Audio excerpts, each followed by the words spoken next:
It's good to see you as phantoms on this screen, but I feel you're all out there. Today we are doing we're having an online session, which goes from 7:30 in the morning until 2:30 in the afternoon. And then, as usual, we open at 10:15 for a public Dharma talk, but we're going to continue sitting. And I'd just like to plug that.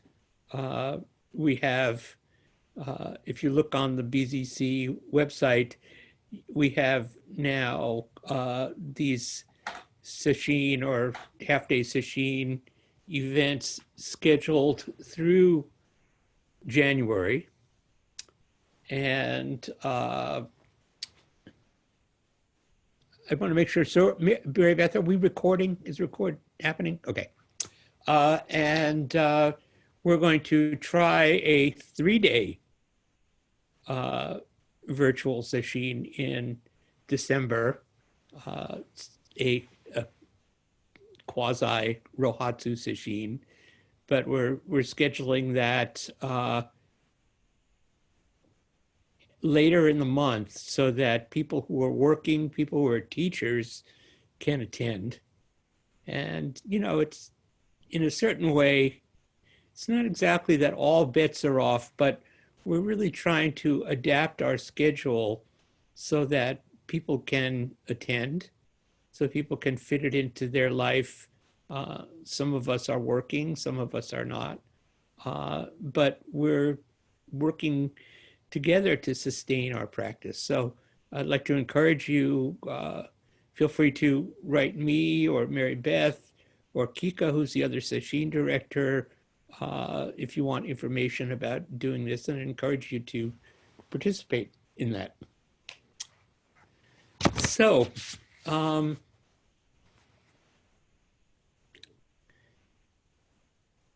today I want to talk about being bodhisattvas.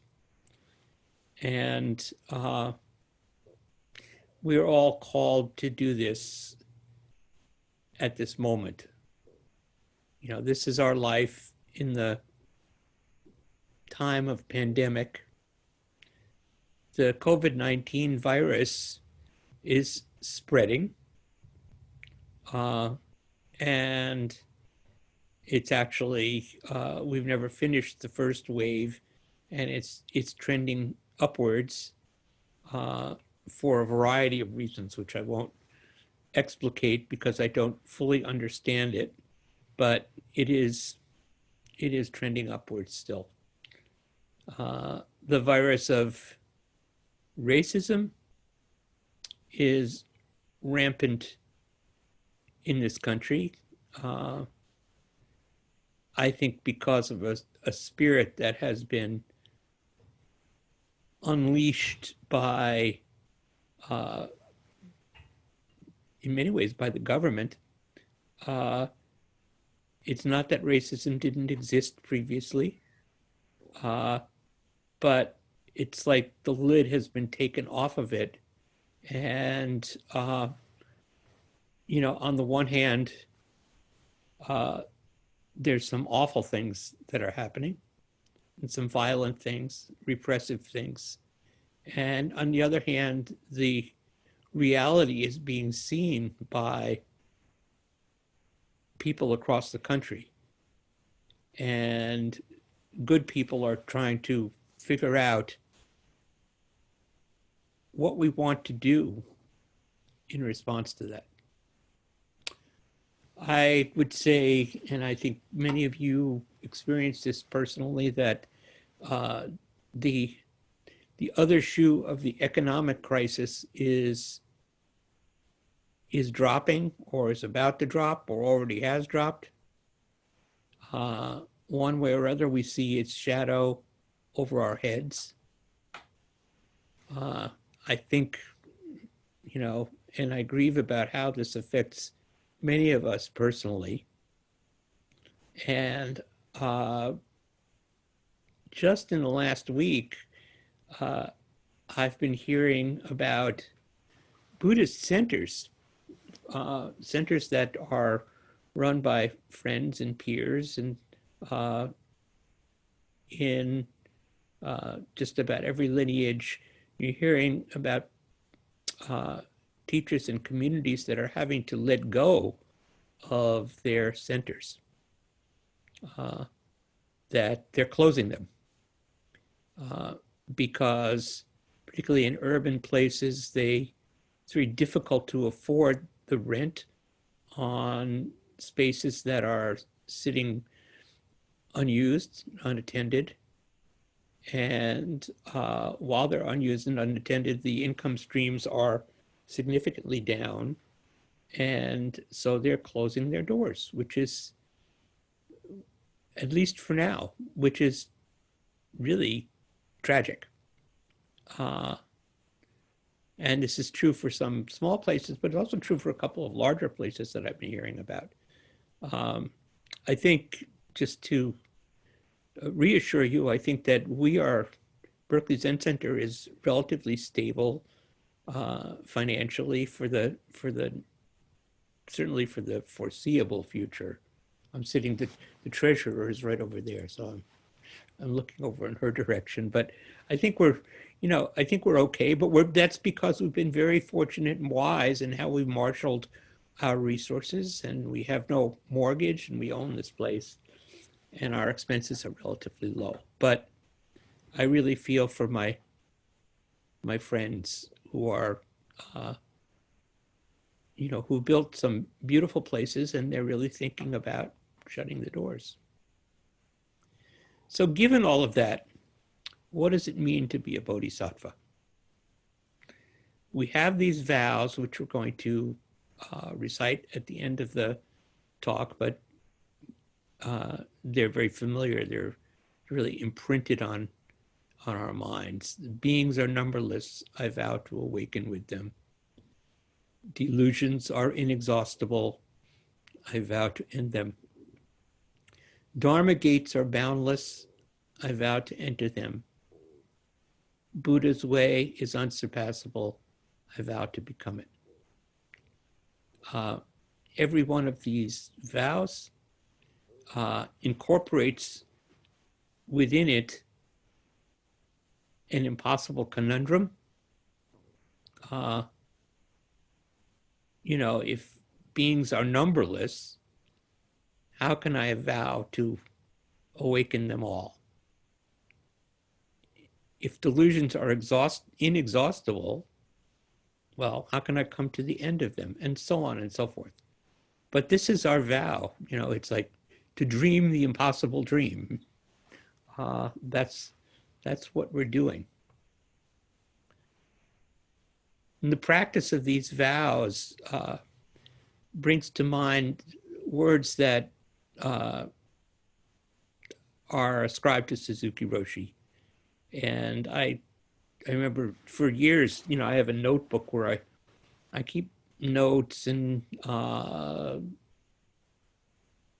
kind of diary from time to time. And it seems like every volume of that, every time I get a new book, I inscribe this on the first page. These words from Suzuki Roshi.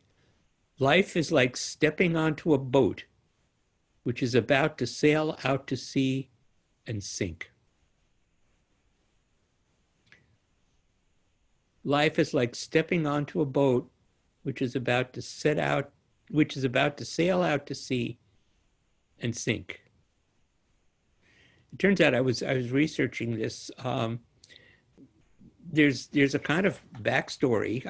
I haven't found the place where Suzuki Roshi actually said this, but evidently it's kind of a famous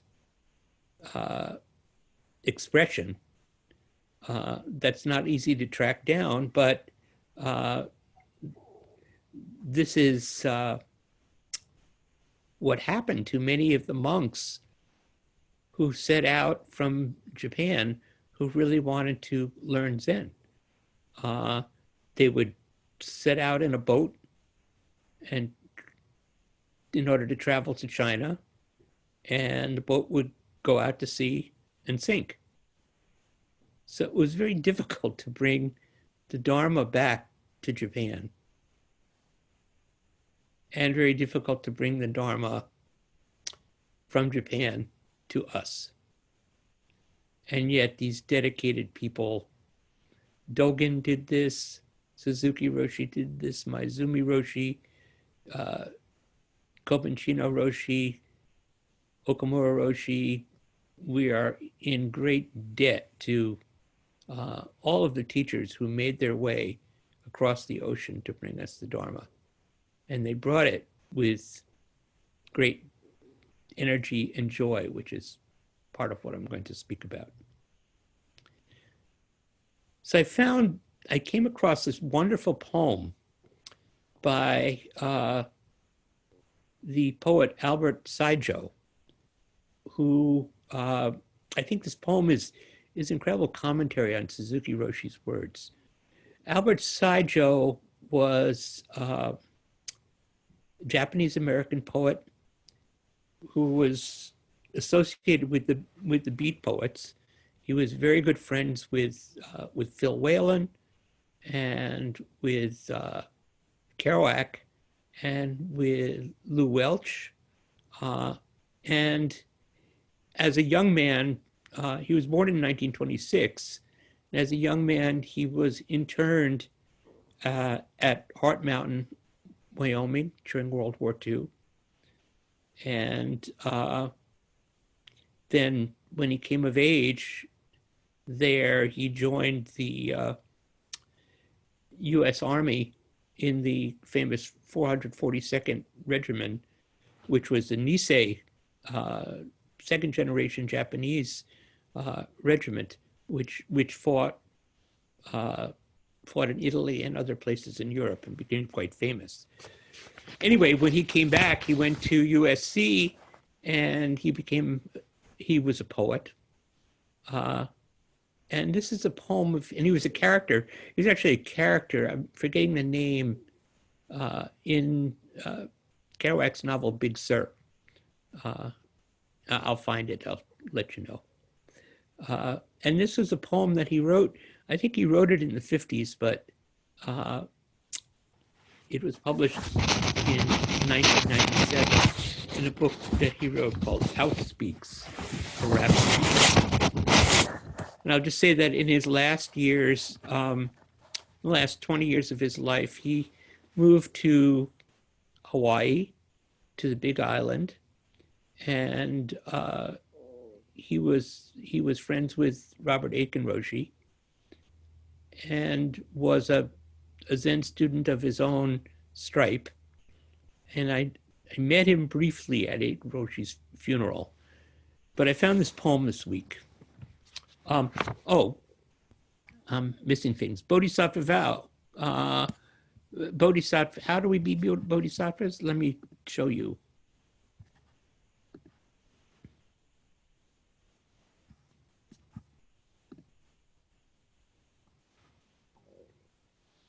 Are you seeing that?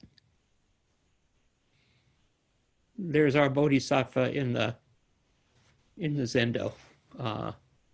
And she is taking the form that is necessary in order to awaken sentient beings.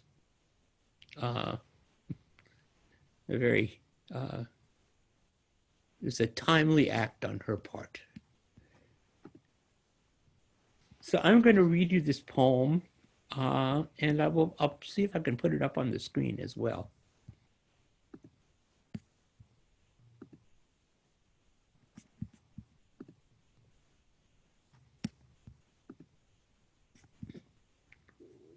Sorry. Let me close this. Here we go. This poem is called Bodhisattva Vows. It's not on the screen, Hozan. Not on the screen. Okay. I'm gonna, sorry, I thought it was. That's interesting. Okay, so hang on. Stop share screen.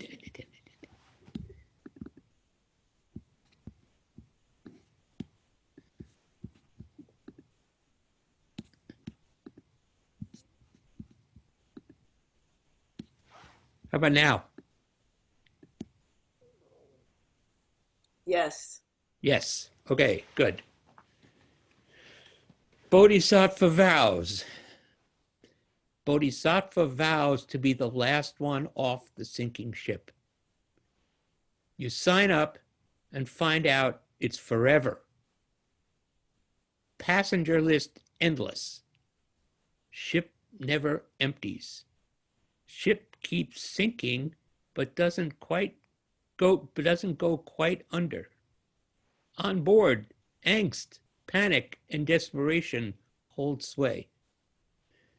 Turns out bodhisattvahood is a fucking job like any other, but different in that there's no weekends, holidays, vacations, no golden years of retirement.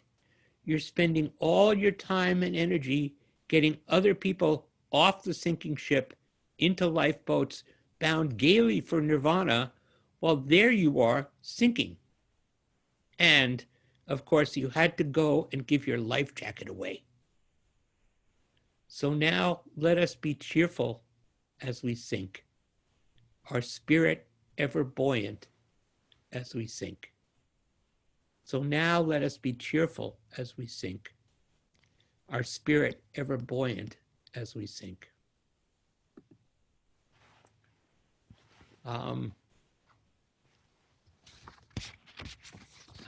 I think that's a terrific poem. It's like the find of the month for me. And I want to go and get his other poems. So I think that what Albert Saijo is describing is the spirit of our practice, the Bodhisattva spirit of our practice.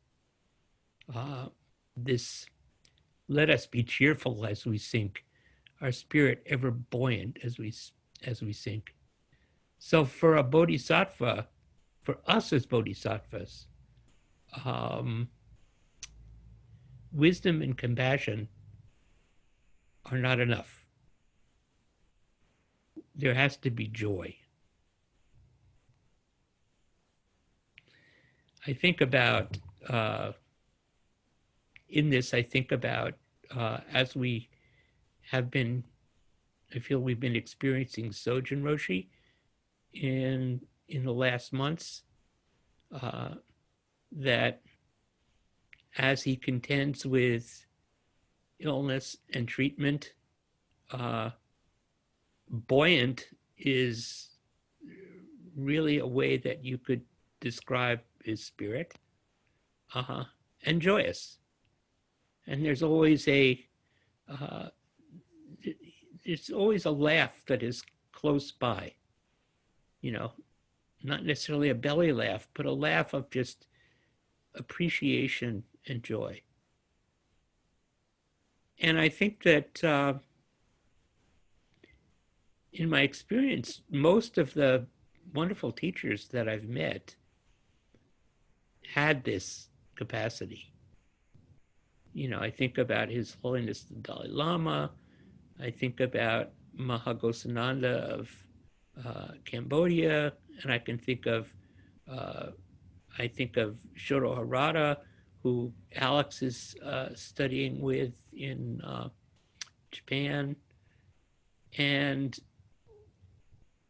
along with their determination, along with their dedicated practice, there's a kind of lightness. I think of Hoitsu. I mean, all of us can name people that we've encountered in practice like this. And I feel like if I report on my inner life, I feel that lightning is flowering in me. You may not see it that way, but I feel it that way. And that's surprising. But it's interesting because when I came to practice nearly 40 years ago, there was some quality that the people that I met and that was here. People that I met had a kind of lightness, even in the midst of the real difficulties of life. And I didn't know, at the time, I didn't know if one had to be born that way, if you were born that way and then you were called to Zen practice. But I had a kind of faith that the practice was a leavening process. It was lightening. It brought air into one's being. I had some really unverified faith that that was the case, and I really hoped that that was the case, because that had not been. I can't say that was that was a characteristic mark of my life up to that point. I think I've been told, and I'm not sure that it's changed, that sort of the default expression on my face is one of worry. And I think back to a conversation I had with my father in, 1974, 4 probably. So let's see, I was 26 years old. I was Alex's age. And we were driving, he was visiting me. I was living in California at that point. We were driving along the Bayshore Freeway, and he said, "Are you happy?" And I got really angry at him. Basically, what is there to be happy about? Look at this world. We're mired in the war in Vietnam. There's horrible things going down south. Happiness is not one of my, it's just not an objective. It's not a goal. I want to serve. I want to do I want to be useful. And I don't care about happiness. And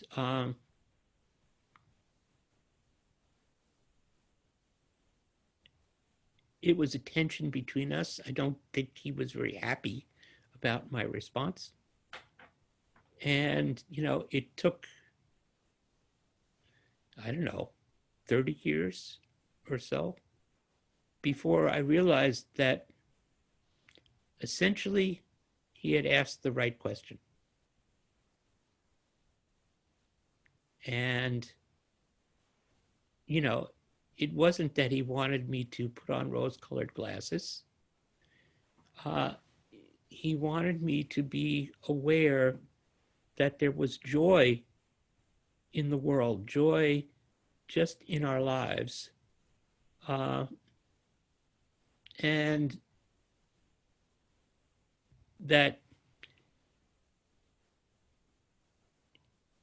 in many ways he had found that. He didn't do it through Zen. He just, it came to him. And that was I think about that story often, and I it actually, it grieves me that I couldn't answer him, because my answer brought him pain. So it's important for us to realize that our sense of duty and joy are not in contradiction for a bodhisattva.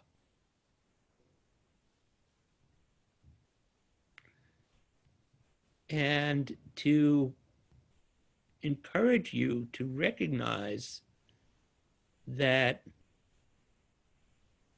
there are well springs of joy within you. And this is what Albert Saijo is talking about. Let us be careful. Let us be cheerful as we sink. Our spirit ever buoyant as we sink. and his whole poem, the poem itself is talking about, some of those same impossible uh, contradictions and circumstances of being a bodhisattva, but the spirit of it is actually that spirit of joy and lightness. And I'd like to encourage each of us to look around for it in yourself and to do the things that bring you joy. I must say that sitting sesshin today allows that, for me, it allows that joy to arise. That it's really great to sit. We've just sat 3 periods of zazen in pretty close proximity, and we're going to sit, I think, maybe 3 or 4 more. That's a lot of zazen in a concentrated time. And what I encourage you to do is, after we sit, just go outside, open the door, and go outside and look around. Look around your yard or look around whatever your view is and see how the world is filled with this inner light. See how luminous it is. And just, recognize that without looking for benefit or gain, the practice, the process of zazen just removes these veils from in front of our mind's eye. And we let in that joyous light.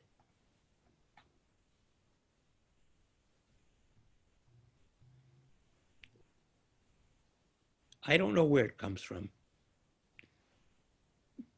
And I think I don't want to, I'm not much given to being a Pollyanna, as probably most of you know.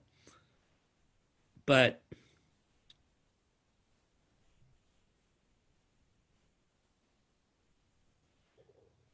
there is something in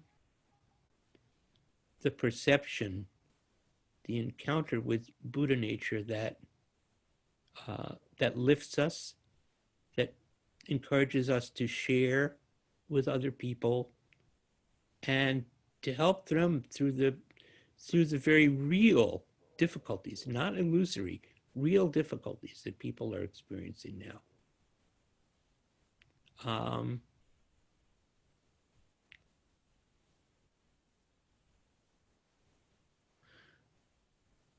I could talk more, but I actually feel like this is the place to end and just take your comments and your questions. I mean, I suppose we could go more technically into the practice of bodhisattvas, but take it where you want to take it, okay? And I'll let Mary Beth explain the process. Okay, so now it's time for Q&A. We have about 20 minutes, 25 minutes for that. We want to hear as many voices as possible, so we ask that you be brief and have no more than one follow-up interchange. There are 2 ways you can ask your question. You can raise your blue hand in the participants, and you can also put your question in the chat, and then I will ask the question for Hozan. So after you've spoken, please lower your blue hand. Okay, it looks like our first questioner is Kika. You can go ahead and unmute yourself. Thank you. Thanks, Mary Beth. Thank you, Hozan. I like that poem, and I like where you're coming from with our talk today. And it occurred to me that, like, some of the time you're talking from a dualistic point of view, and then sometimes you're talking from non-dualistic. And, you know, non-dualistic meaning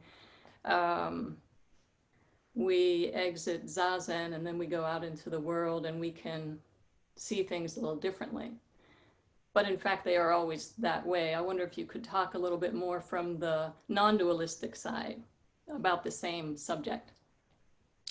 Wait, which way is dualistic and which way is non-dualistic? Well,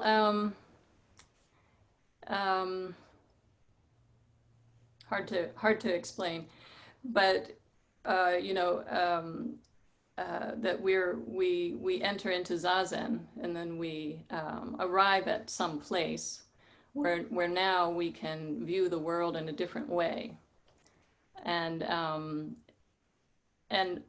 often, you know, and so that's coming from a dualistic place. Okay.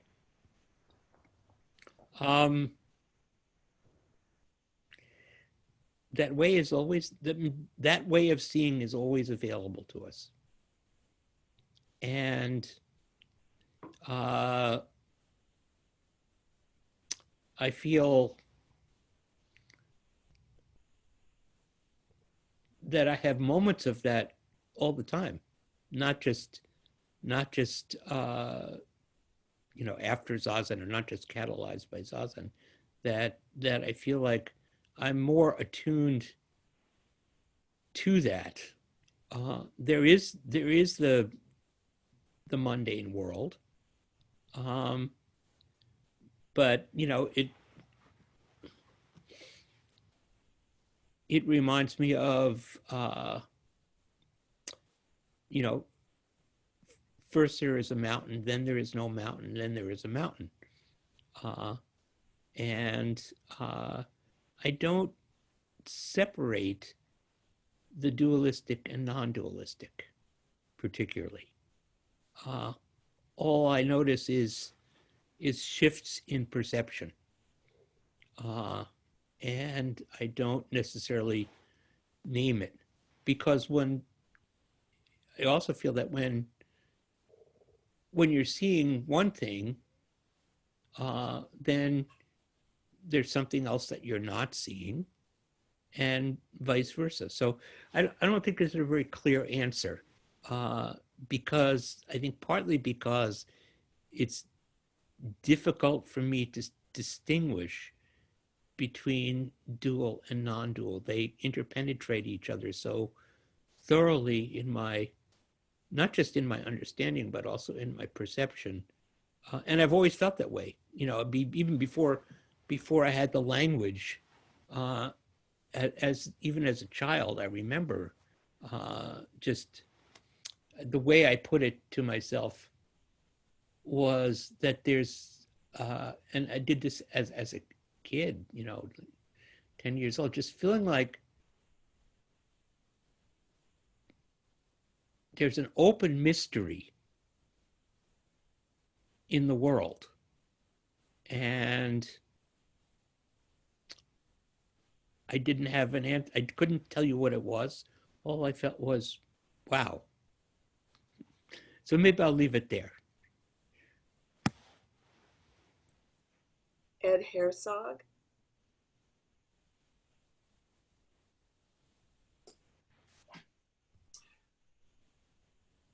Hi, Hozan. Thank you so much for your talk. Can you hear me? Yeah. I find in my life that I'm happiest when I'm engaged in walking the path of Bodhisattva, as you know, because we've walked that path together. Mm-hmm.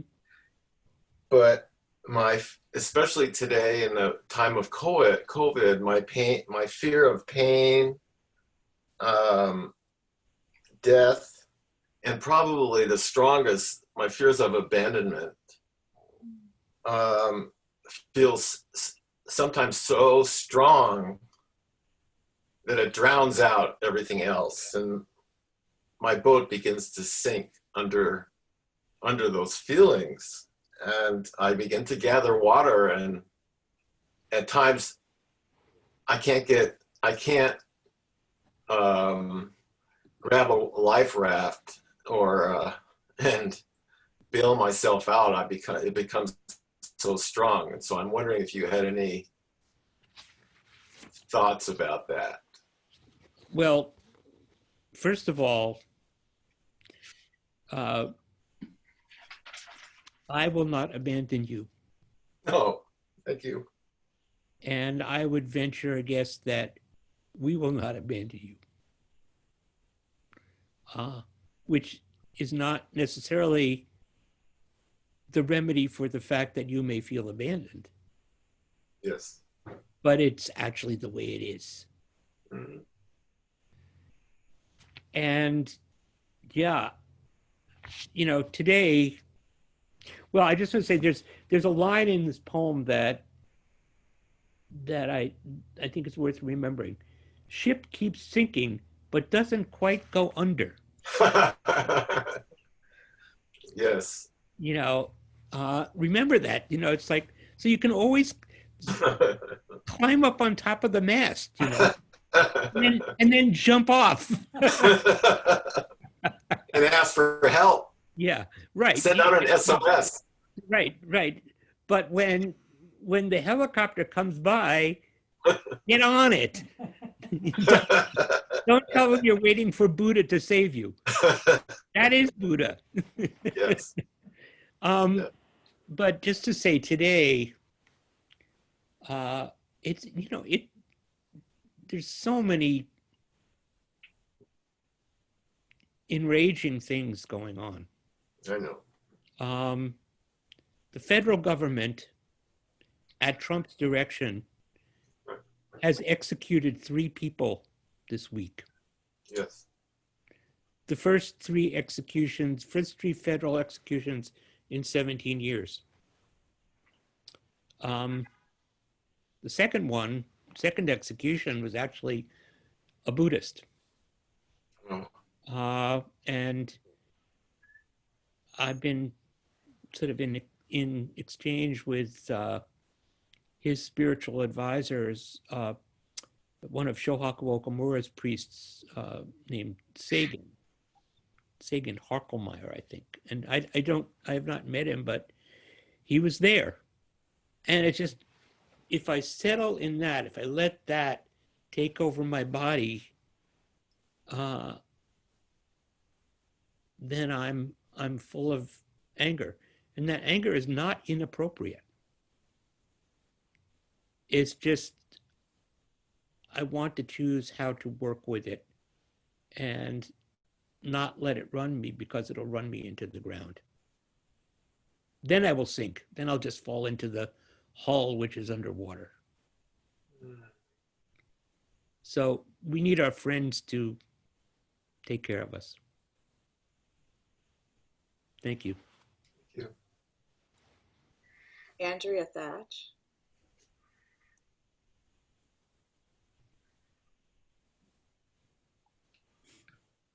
Thank you very much. I think I jumped the line. Hozan Sensei, thank you very much for your talk. I'm very touched by the complexity.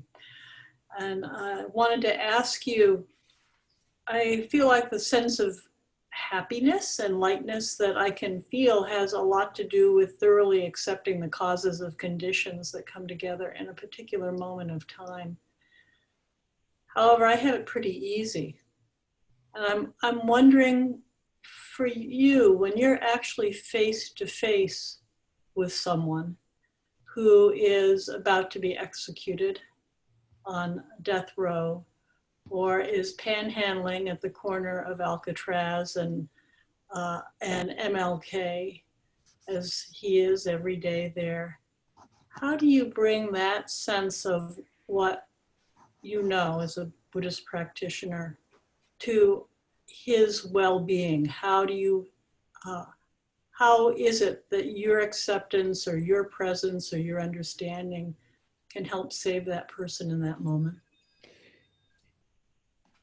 If I'm properly open, I give him some money, I give him $1, and I try to exchange a word of friendliness. That's easy. That's easy. Yeah. But there's something more about presence, or say something more about being in the right mind, did you say?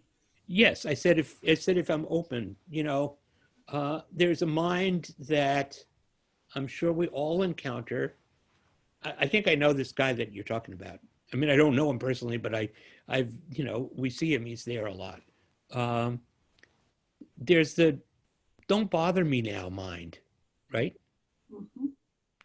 There's a mind that's like, oh, this guy again, that wants to turn a person into an object, and that wants to keep my window closed. And if I can notice that, I intervene, because it really, that doesn't particularly, it's like I'm trying to protect something. And, I think maybe trying to protect my sense of vulnerability, and how is that helpful? That's not helpful. And so I work with that. As far as somebody meeting their execution, all I think that I might be able to do, and I haven't accompanied anyone that far, but I think we walk with that person as far as we can. Just as you walk with somebody just as you work with a patient who's dying, you go as far as you can to that edge with them, but they have to make that journey themselves. And so you give them a loving goodbye. But I also want to say that, I've spent, like quite a number of us, a fair amount of time in developing countries and, in really hard circumstances. And there's always joy to be found. You look to the children or look to the mothers and children, and you can.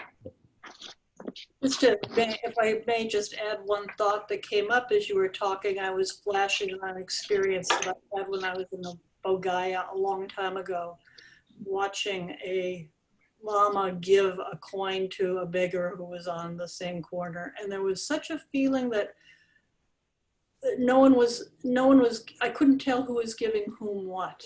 Right. And I think it has to do with the quality of completely seeing the other person. An openness that completely sees who that other person is and makes that space to receive them. Well, this is Dana Paramita, which is the unity of giving, giver, receiver, and gift. Thank you very much. Yeah. Ben has a question. Okay. Hi, Hozan. Thank you for your talk. Thank you. If I may, I wanted to share a few lines of a poem that I was reminded of with your poem. Is that okay? Yeah. It's a poem called A Brief for the Defense by Jack Gilbert. And my mind goes back to it after hearing it a couple of years ago, whenever the topic of maintaining joy during, in a world full of suffering comes up. So I'll try to be brief. Sorrow everywhere, slaughter everywhere. If babies are not starving someplace, they are starving somewhere else, with flies in their nostrils. But we enjoy our lives because that's what life wants. Otherwise, the mornings before summer dawn would not be made so fine.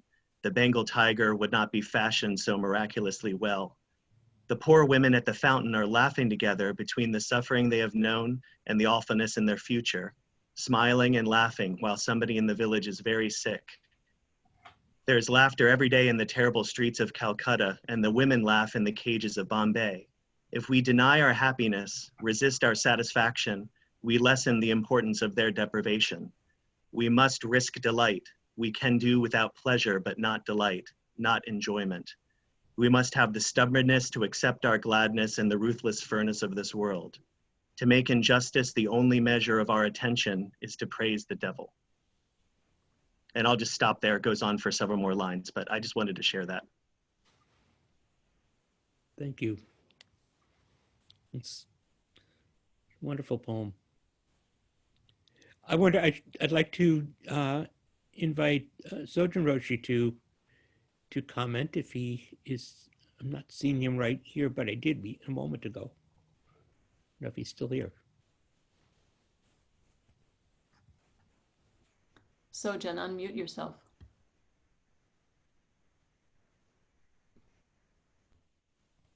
Oh, not seeing him anymore. Thank you. Oh, there he is. Okay. Yeah, thanks for inviting me to do this. I think it's easy to be glib, you know, like when we're talking about such things, and to actually really take it in and, you know, understand what this all means takes some serious thought. So I appreciate your groping your way along. I think that's great. I appreciate that a lot. We're all groping our way along, you know, with what is a bodhisattva. So, but I like the joy, you know.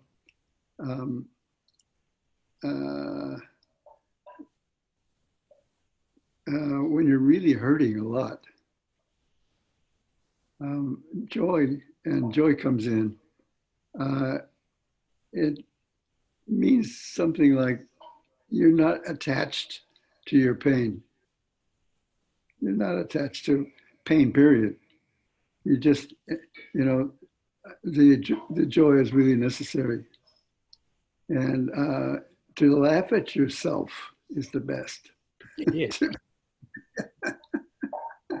To be able to laugh at yourself is the best. And it lightens everything up. And, you know, life grips us and lets us go. And it grips us and lets us go.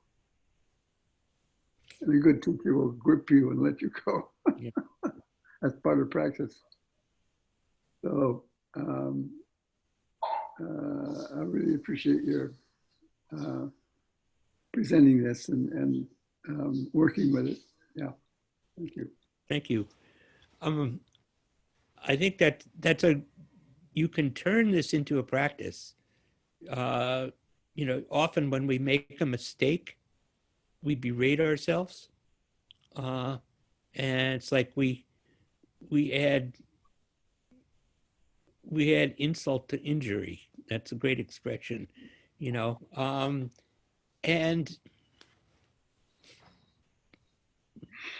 I think about just stop it. Stop it. Laugh at yourself. You know, it's like I think about for some reason I think about the Ronald Reagan saying, "There you go again." You know, there I go again.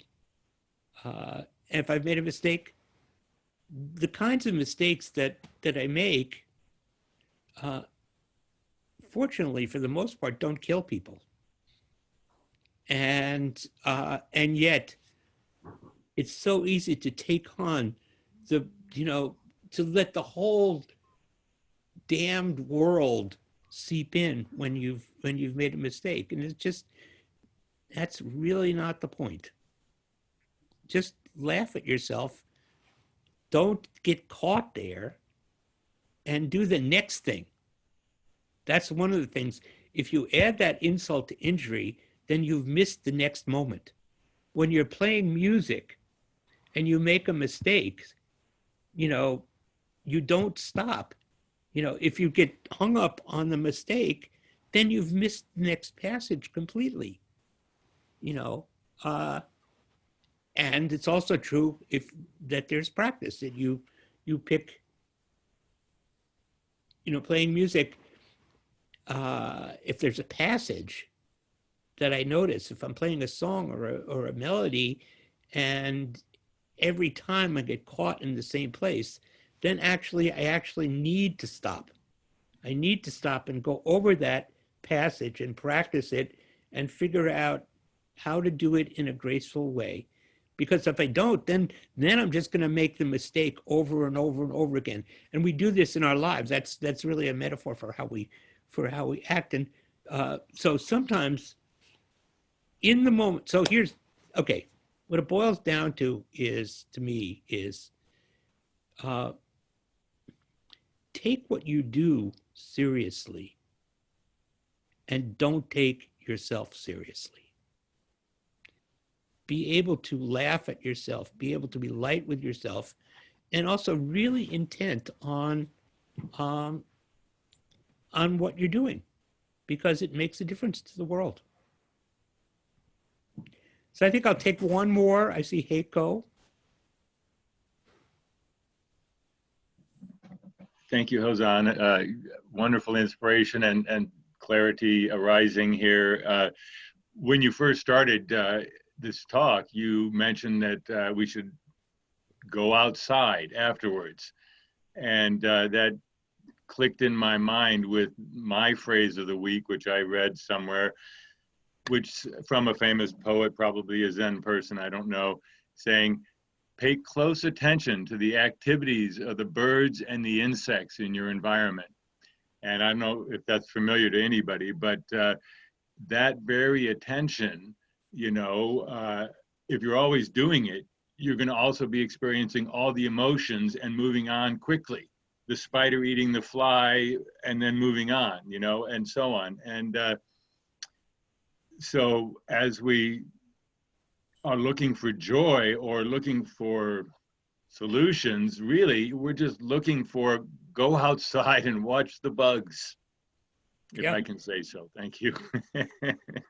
You can say so. And what I will share is I've kind of fallen in love with the crows during the pandemic. It's like there's a lot of them around here, and when I go out and take walks with Lori, I just stop and I watch them and I try to communicate with them. We haven't worked it all out yet. Yeah. And then in Zazen I let those sounds penetrate my Zazen, and I hear the voice of the crows, and I feel like I haven't been, you know, I'm more attuned with what's in my head. That's kind of my default, and you know, this gives me an opportunity to get out of that. And the last thing I'll say is that one of the peculiar things I think about this practice, you think about the Buddha was enlightened under a tree. So he's enlightened with all these birds and bugs and all this stuff. What we tend to do, you know, is we find a beautiful place like Tassajara, and then we make a building and we go inside. And so there really is something to be said. It's like, I think the experience actually, and I've done this a lot in Southeast Asia, the experience of sitting outside is different than the experience of sitting inside. And I really encourage it. To me, it's like the top of my head has been lifted off or something. So go outside. I think I will stop there. So we'll close with the 4 vows and then announcements, right? After that? Yes. Okay. We will now chant the Bodhisattva Vows one time through. Beings are numberless. I vow to awaken with them. Delusions are inexhaustible. I vow to end them. Dharma gates are boundless. I vow to enter them. Buddha's way is unsurpassable. I vow to become it.